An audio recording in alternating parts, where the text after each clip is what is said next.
Welcome to Liquid Confession, where no story is too sweet, too bitter, or too bold to be told. Where we ask each other raw, unfiltered questions, no dodging, no sugarcoating. Before spilling the tea, we call it as it is, sweet if it's a win, bitter if it stings, mutual if it is. Then we sip to match every moment. Something sweet for the eyes, something bitter for the nose, and water for everything in between. It's all about the truth and vulnerability. We talk about what most people keep locked up. Guess what? You are invited to. Got a confession? Let's hear it. Welcome to Liquid Confession. No filter, no fluff, just the truth. One sip at a time. Of Liquid Confession. Are you ready? Yes, I am. Let's start. I'll start.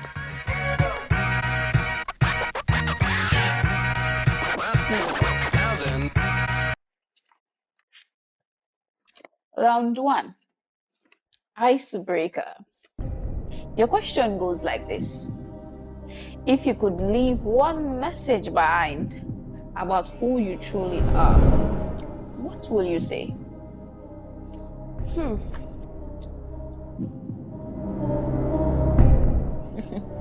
Wow. Well, I would say that I am a happy girl.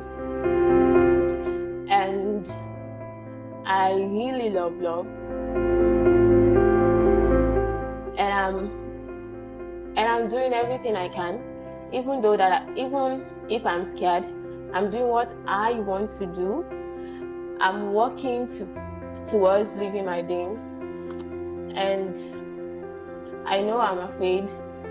I know that I have not figured out everything, and I will not be able to figure out everything. But with God as my help, I'll eventually get to where I want to be. Indeed.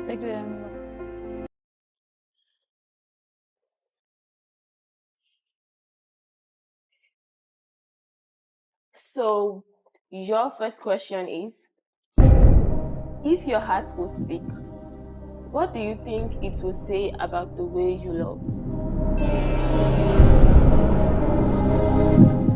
Okay.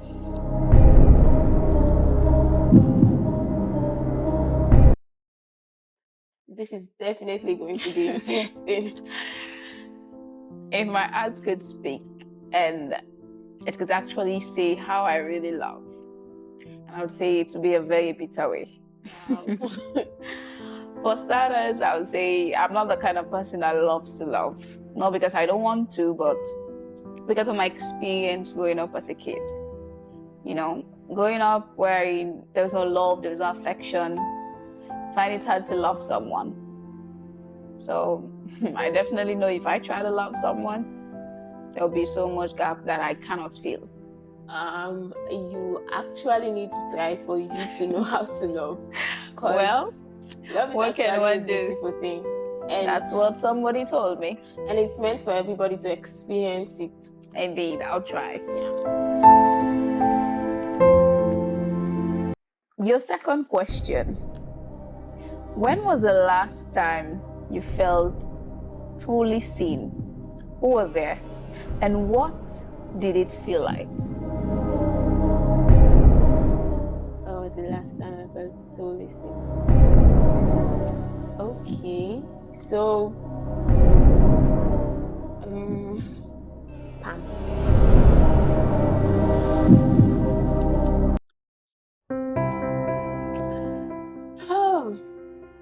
We say it's not actually important, but for some reason, I really felt Valentine's Day this year was so important to me. Like, I needed something.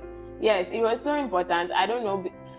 The previous years, I actually don't care. I don't give a damn about it.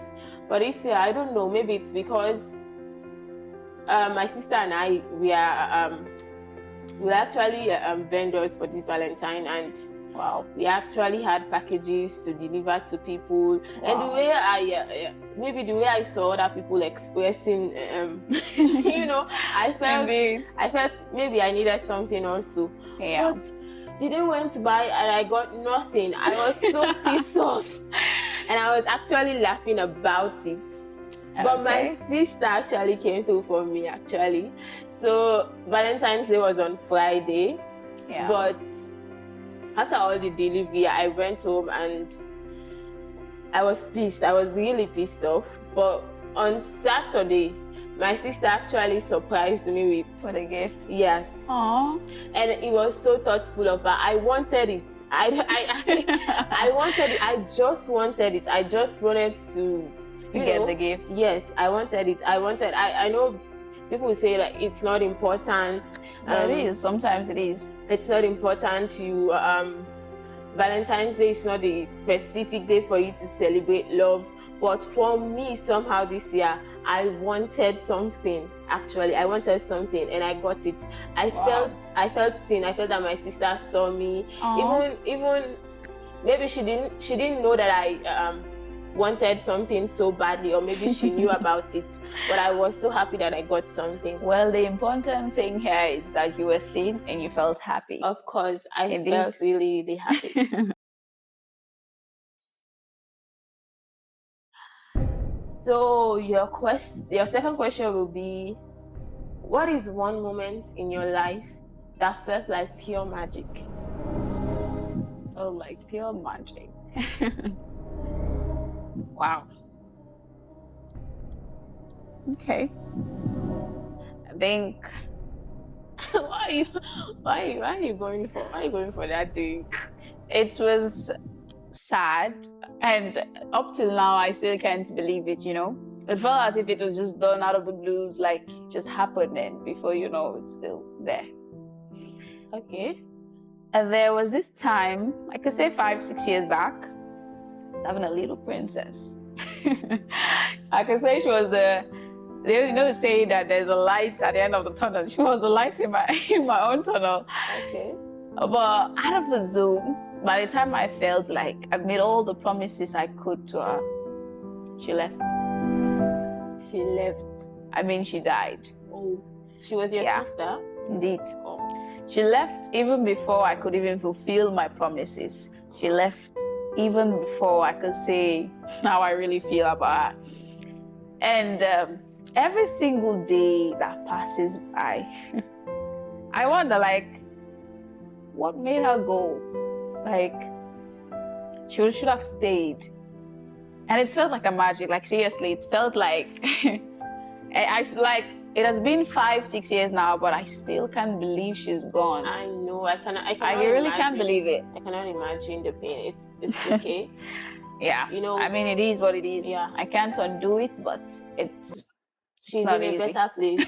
She's cheering for you. That's definitely what I get every day. Yeah.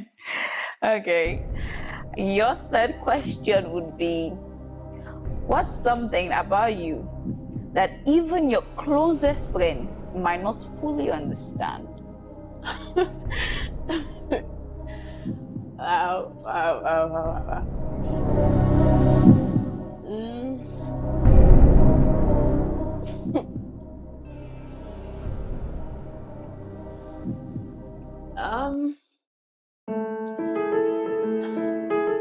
Well, I'll say maybe for me personally, I'm someone who, it's not like I like ghosting people, but whenever I'm going through something, I don't like to explain. I find it so difficult explaining my problems to people. Yeah. It's not like I don't trust you or you don't want to do it, or I don't want to talk to you about it, but me explaining myself or me telling you about my problems or what I'm going through, let me just put it like this: I do not like to ask for help. It's something that it's so difficult for me. I may be in need of help, or I may be going through something, or I have something that is bothering me, but it's not like I don't trust you, or you just don't have the confidence to ask. It's not about confidence. It's just me. I find myself at peace most of the time when I'm going through something, I just want to go through it alone. Yes. Maybe it's after the problem, it's that time I'll come and say, oh, this is what I was going through. And you see me acting up. It will not be about you, actually. It will not be about you. It's about me. And sometimes I have lost friendship because of that. Yeah, I know. Because if it was me, I would feel bad. Because you know, when you have friends, you need to discuss. Although yes, what you're saying goes according. Most people don't like talking. But what will happen if, let's say now you have a spouse, a faithful spouse, and you're going through something and you don't want to? They'll feel bad about it. They'll feel useless. I'm learning. Indeed, I'm learning, and I'm trying very hard to work on that habit of that would be very good. Because if I want to be your friend, you need to tell me your problems. No, I've lost a friend. She was my best friend. She was my very close friend. If you see me, you see her. Yes, if you see me, you see her. Wow. We go everywhere together. We do stuffs and all of that. But there was a particular time I was going through something and I didn't have the courage to tell her. I know she was actually feeling that kind of way because, you know, we are friends. We are like sisters, actually. We are like sisters. We do things in common. I know her family, she knows my family and everything. But there was a particular time I was going through something. I could not tell her. Yes, I could not tell her. But she might have felt so bad. Yes, I know. I understand. I understand what she felt. What she felt, actually. It's better now we both learning, learning to explain, and we're learning to trust people with our problems. It's not about trust. I actually trust them. I don't know what the problem is. I actually trust them. For me, I have few friends. I do not have a lot of friends. And if you are my friend, I actually trust you because I unpicked my friends. I do not just keep friends because of friendship sake. Yes, it's not about love that trust. saying. It's not about trust, actually. It's something that is difficult for me. I find it so hard to express myself. Even when maybe both of us, we are friends or we share everything and I'm going through a particular thing or I need something, you never see me asking. Maybe you just notice or you just, and she was complaining. She was like, Abigail, whenever you need something, you don't ask. That's just me. I just find it difficult. Well, if I can give an advice, I could say sometimes confidence is important in those aspects because for me, if I need something and I find out that this particular person, if I tell the person, they might not understand, or if I tell them, they might help me out. If you have the confidence that you want someone to come and tell you their problems, I believe you can have that same feeling for that person to tell them your own problem. Yeah, I know. Yeah, because even I hear now, I don't like when somebody keeps secrets from me. So if I don't like it, I'm not expecting someone else to like it. And I felt that she thought she was oversharing because yes, she was telling me everything that was happening to her. Yeah, and you weren't telling her. Actually, we were when we took WAS exams, she went to another city and I was here, and our communication was just on phone and all of that. You know, the long distance stuff and all. So I felt I know she felt she was oversharing because I hardly talk. But I really felt that kind of pain, you know when they say someone told me that Abigail, the way you are crying and suspecting you, maybe you guys are lesbian, but actually I felt pain. Oh no. I could not express myself at that time, but I felt pain. And I know I cannot do anything that will revive our friendship and all of that. But well, if it truly matters, there are certain ways you can do to amend it. You can't fix it to the way it was before, but progress can happen. I know we talked, not always, but we are talking. I definitely know when she hears this or sees this video, she's gonna be happy for her friend. We are talking. We talk sometimes, but it's okay. It's what it is. She's forever my friend. Indeed. Like I always tell her, she's forever my friend, and I love her, and I'm cheering for her. I want someone to tell me they love me. No, it's good because you guys are best friends. I don't even know when was the last time I had a best friend. No, But it's for good. It's me, good. like I was saying, I don't have lots of friends. Maybe I don't have lots of friends actually. But it's good. my At friends. least you have friends, and I don't have friends. No, it's good to have friends. Like Yeah. my friends, maybe 10 to 11 years, we have been friends for that long. Yes, and it's very difficult for me to make friendship. The ones that were even 16, 17, 18 years, I don't even remember if you're still talking, but it's good because, friendship goes as time comes on. Of course, it's a very beautiful thing. Yeah. It's very important for you to have friendship around. Yes. Indeed. Okay, so your last question for this round. If you could rewrite one chapter of your past, would you? Why or why not? If I could rewrite.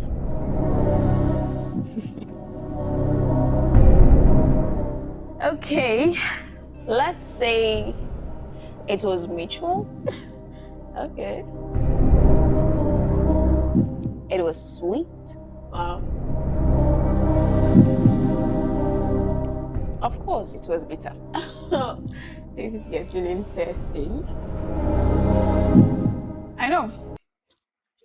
It's it's somehow funny when I sometimes think of it, but one of the chapters I could write on my own if I had the power was when I was 13 years old. Okay. Yeah. I could say I didn't grow up with the best or wealthy family, but 13 years back, I had the best life as a kid growing up. But I spoiled it with just one bad decision. And if I could change that, I would definitely do it 100 times. Okay, so yeah, back then I was living with my grandma. I could say my namesake. Her name is Juliana. I lived with her and she loved me unconditionally. I was a spoiled brat. She gave me everything to my own satisfaction. wow. And I felt happy, but as a girl growing up, everybody have their dad coming around and mine wasn't coming. So I had the feeling of wanting to be around my dad. I wanted to know what it feels like to be loved by a dad. When you are at home, at a family house, everybody has their dad coming around, buying them gifts. I also wanted that. I wanted to come back and bluff, My dad got me this and all of that. Exactly. My dad gave me these 2 millions and stuff like that. But that was the worst decision I ever made in my life.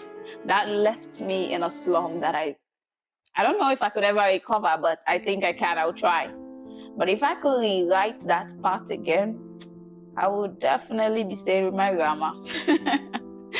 I would definitely be staying with her because that decision I made, I'm happy I did because, everything in life happened for a reason. Yeah, it does. Because I learned a lot. I learned to survive. There was one thing I learned to do in that process, that if I'm always fighting to make people understand how I feel, I was never going to survive. But I learned to survive and leave the rest for God. Because I went through hardship, I went through pain, sorrow, defeat, disgrace, everything. Like, I can't even imagine it right now. So you left your grandma to be with your dad? Yeah, I did. And I only spent 1 year with him, but those years were the most miserable, most saddest, oh God, I can't even imagine it. They were the most worst aspects of my life.